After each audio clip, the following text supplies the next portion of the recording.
All right, team, here we are with our work set for our red zone session.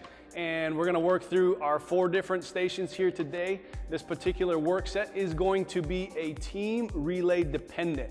So we'll walk through and kind of show the different variations of each pattern, but kind of remember that their team of 4 people will be rotating based on how quickly that one member takes that lap. Right, as soon as that lap member completes that lap, everybody's gonna work on that rotation, and they can kind of choose how they want to rotate. They might have a signal, they might have some sort of a call, but want to make sure that nobody's getting stuck at a station because somebody forgot to tag that next person, right?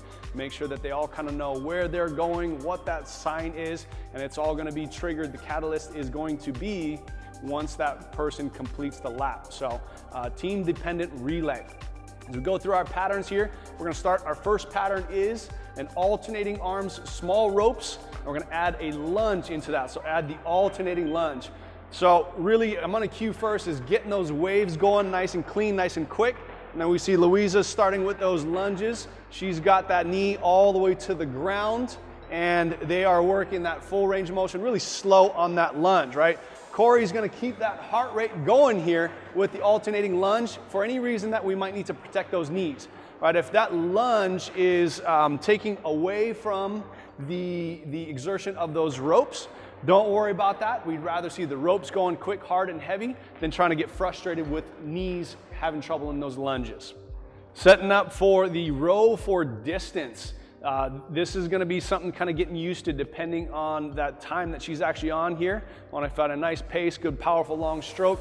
Louisa's going to be loading up her deadlift technique and firing out with that big jump and follow through to the chest.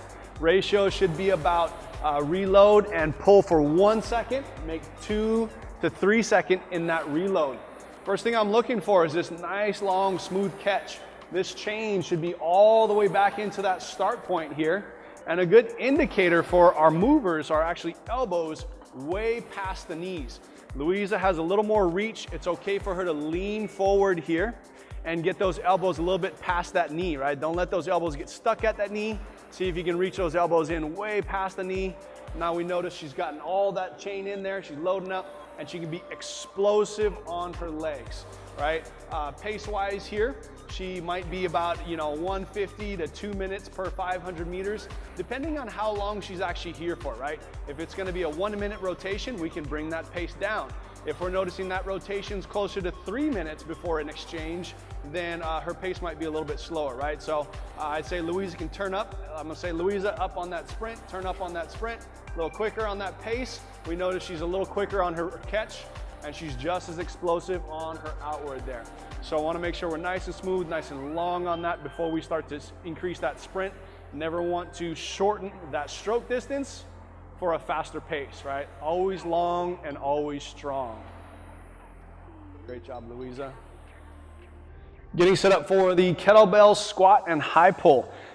Really like the start point here. A good indicator here of a nice upright posture is going to be straddling that kettlebell. So if Corey starts with that kettlebell on the ground, he wants to straddle it right in between his ankle bones. And we're going to be reaching towards that same point. So Corey keeps his eyes up. He's going to sit his butt down and get ready for that squat and high pull. I'm going to ask for squat and kind of reach that kettlebell towards the heels. And he's going to pull elbows high, pause with those thumbs on his chin.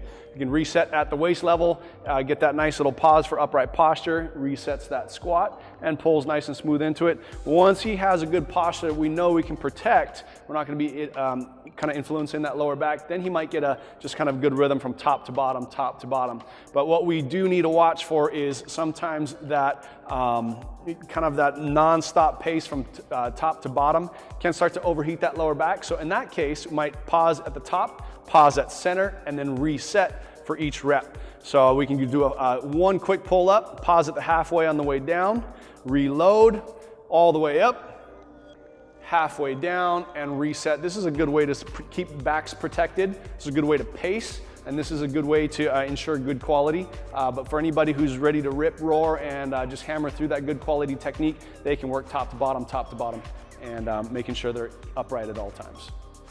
Getting set up for the bikes, we're gonna be setting up with the spin bike variation here, but as far as seat setting goes, it's pretty unanimous no matter what type of setup, whether it's a spin bike or whether it is an air assault. We're gonna use Corey as our example here, so kind of a rough estimate. Louisa shows us, if she swings around to the other side of her bike, she's got that at pretty much the top of her iliac crest here. So Corey can use that as a rough guide. While Corey gets set up, Louisa can get loaded up. So now that we've got our seat height set, our riders have a good long stroke. They might have some personal preference as far as how far they want their hands forward, how low or how high. The general rule of thumb is the higher those hands are compared to the seat or hip height is more upright riding position, right? If someone wants to ride a little more aggressive or a little faster pace, they're going to set up with a little lower hand positioning as compared to their hips. So however they'd like to figure out that distance that allows to set them in.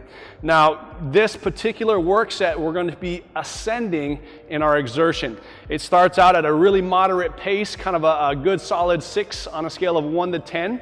And every 10 seconds, we're gonna ask them to keep that same pace and increase by 1/4 turn here, right? And they're gonna count to 10, they're gonna grind that out as long as they can. And what you'll notice is, as it starts to get a little stickier, you're gonna wanna increase your speed a little bit, right? Right before you do that next 1/4 turn, ready, 10 seconds, 1/4 turn, we're gonna kind of speed up those legs to try to hold that cadence they had there previously, right?